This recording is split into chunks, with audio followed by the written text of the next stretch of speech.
আজ চলেছি জ্যোতির্লিঙ্গ দর্শন করতে এমপির উজ্জয়ন শহরে। হাওড়া থেকে দুটি line 1 to Shipra superfast express, যেটা বিকেল 5:45 ছাড়ে হাওড়া থেকে, এবং পরের দিন রাত 9:55 পৌঁছায়।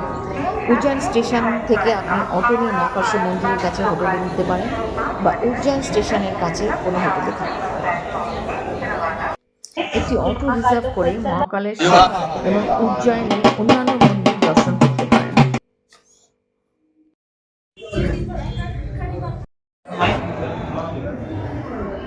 উজ্জয়িনী শিপ্রা নদীর তীরে অবস্থিত মঙ্গলনাথ মন্দিরকে হিন্দু পুরাণে মঙ্গল গ্রহের জন্মস্থান বলা হয়। এখানে মহাদেব এক অসুরের বিনাশ সাধন করেছিলেন।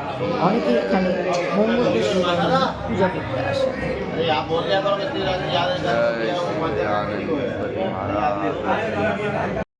উজ্জয়নের সবচেয়ে প্রাচীন গণেশ মন্দিরগুলোর একটি চিন্তামান গণেশজি এখানে স্বয়ম্ভু বলা হয়।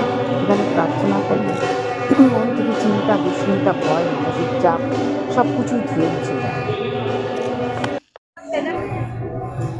এটা একটা মাত্র গণেশ মূর্তি, যেখানে you can observe the smiling face of Lord Ganesha. মনে হয় গণেশ হাসছে।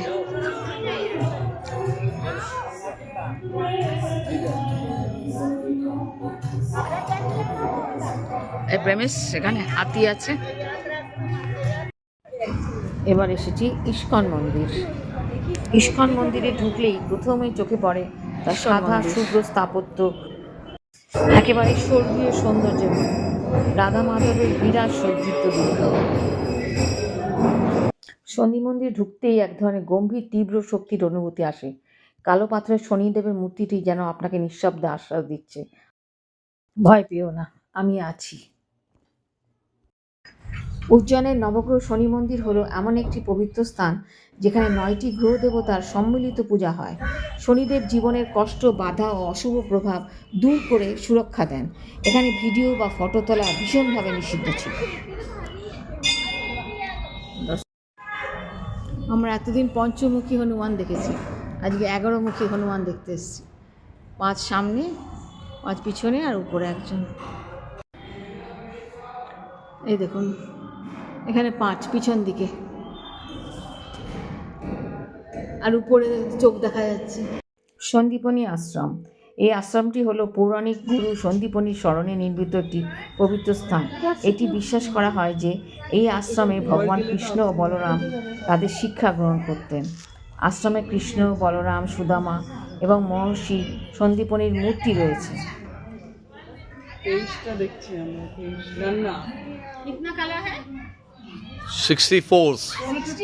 64 कलाएं शांदीपनी गुरुजी द्वारा कृष्ण, सुदामा, बलराम।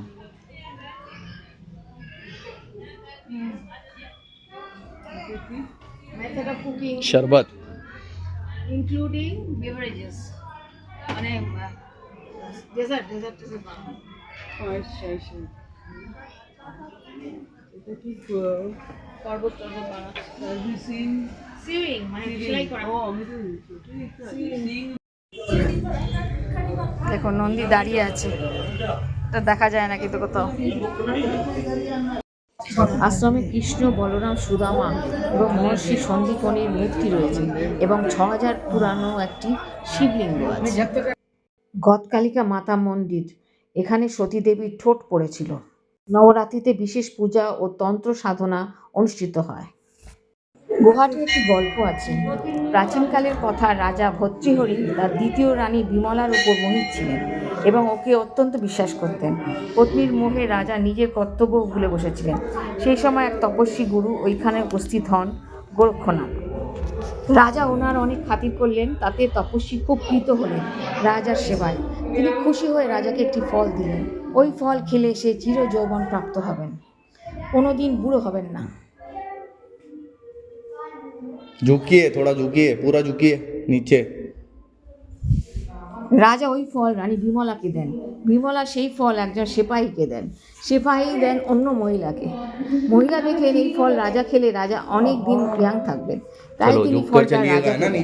রাজা ফলটি থেকে চিনতে পারেন এবং বুঝলেন রানী তার সাথে প্রতারণা করেছেন। তিনি প্রচণ্ড আঘাত পান আর সব দায়িত্ব বিক্রমাদিত্যকে দিয়ে তিনি এই গুহায় এসে তপস্যা শুরু করেন। जरा सा 12 दो चार বছর তপস্যা করেছিলেন। এই গুহা দিয়ে আগে লোক 4 ধাম যাত্রা করতেন, তবে এখন রাস্তা বন্ধ। তাই তো বলো, অনেকটা जीवन पार हो जाएगा, तेरा जन्म मरण मिट जा।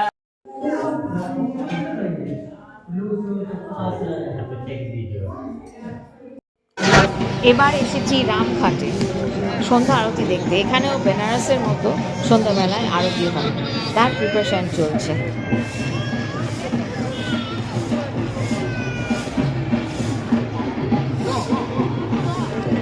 আমাদের যে ফটোগুলো দেখবেন, এটা আমাদের টোটো ড্রাইভার সানির তোলা। খুব ভালো ছেলেটি, ভীষণ অ্যাক্টিভ, আর আমাদেরকে খুব হেল্প করেছে। আমরা ঠিক আছে বলে আমাদেরকে খুব হাত ধরে ধরে সব কিছু করে দিয়েছে। আমি ওর নাম্বারটা আপনাদের ইয়েতে দিয়ে দেবো ডেসক্রিপশন বক্সে।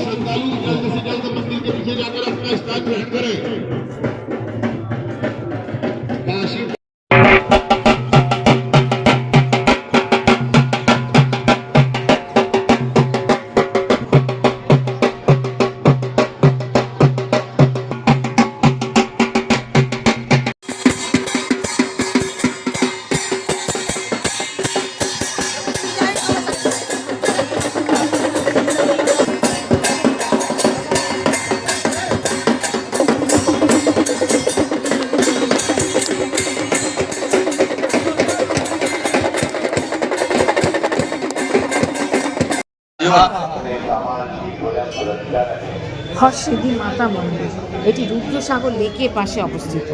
এটি একটি প্রাচীন ও পবিত্র হিন্দু মন্দির। এই মন্দিরটি দেবী পার্বতীকে উৎসর্গীকৃত এবং এটি 51টি শক্তিপীঠের মধ্যে অন্যতম। বিকেলে ঠিক আরতির আগে দুটি ইয়াং ম্যান মন্দিরের উপরে উঠে যায় এবং ল্যাম্পগুলো জ্বালাতে জ্বালাতে নেমে আসে ঘুরে ঘুরে।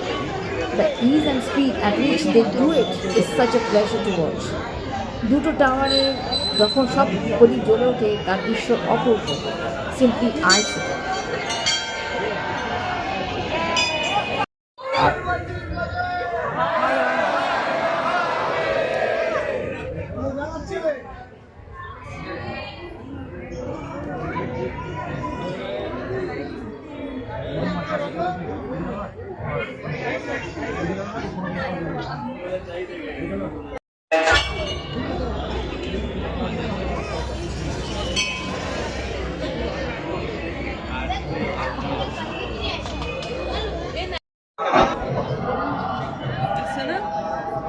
এখন এসে পৌঁছালাম মহাকাল কালেশ্বর মন্দির।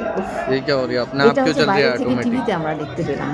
रुको रुको रुको, ऑटोमेटिक चलने लग गया। देखो ऑटोमेटिक चल रही है। বাবাকে বাইরে থেকে অনেক বেশি ভালো দেখা যায়, কারণ মন্দিরের ভিতরে ঢুকলে আপনি 100 ফুট দূর থেকে বাবাকে দর্শন করতে পারবেন।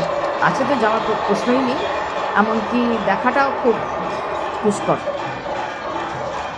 এখানে ভস্ম আরতি দেখার একটা প্রথা আছে, কিন্তু মহিলাদের জন্য এটা নৈবচ, কারণ এদের আপনি ভিতরে গিয়ে বসলেও আপনার চোখ বেঁধে দেবে, মহিলাদের দর্শনে বাধা আছে। সেই জন্য ভালো আপনি বাইরে থেকে দর্শন করবেন। বাইরেতে 4টের সময় টিভি চালিয়ে দেয়, সেখান থেকে আপনি দেখবেন, অনেক ভালো দেখতে পাবেন। বাবার মন্দিরের চূড়া।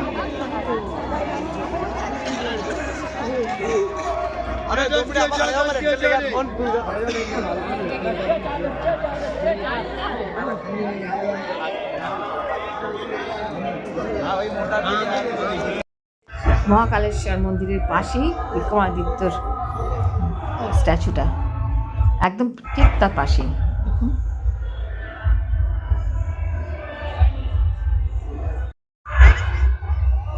দেখুন মহাকালেশ্বর সেই করিডোর, বিক্রমাদিত্য স্ট্যাচুর ওখান থেকে তুলেছি ব্রিজ। মহাকাল করিডোর, যার পবিত্র মহাকালেশ্বর মন্দির পর্যন্ত বিস্তৃত। এখানে 108টি শিব মূর্তি আছে এবং মহাদেবের নানা রূপ দেখতে পারবেন। নটরাজ থেকে অর্ধনারীশ্বর অত্যন্ত সুন্দরভাবে ফুটে উঠেছে।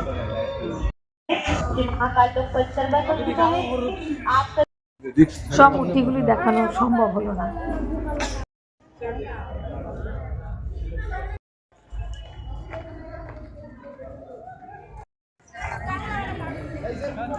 প্রথা আছে মহাকালেশ্বর দর্শনের পর কাল ভৈরব দর্শন না করলে মহাকালেশ্বর দর্শন সম্পূর্ণ হয় না। তাই এসেছি মহাকালেশ্বর দর্শন করতে আজকে। কাল ভৈরব হলেন মহাদেবের এক অতি উগ্র শক্তিশালী রূপ। যিনি উজ্জয়নের রক্ষাকর্তা দেবতা হিসেবে পূজিত হন। উজ্জয়নে এই কাল ভৈরব মন্দির ৬০০০ বছরের পুরানো। এটি একটি তন্ত্র সাধনার মন্দির। এখানে মদিরা ও বলিকে প্রসাদ রূপে দেওয়া হয়। প্রাচীনকালে কেবলমাত্র তান্ত্রিকদের প্রবেশ করার অনুমতি ছিল তন্ত্র সাধন করার জন্য। পরবর্তীকালে এই মন্দির সাধনের জন্য খুলে দেওয়া হয়। এখানেই শেষ আমাদের উজ্জয়ন। কালকে আমরা যাব ওঙ্কারেশ্বর দর্শনে। ওকে দেন, গুড বাই।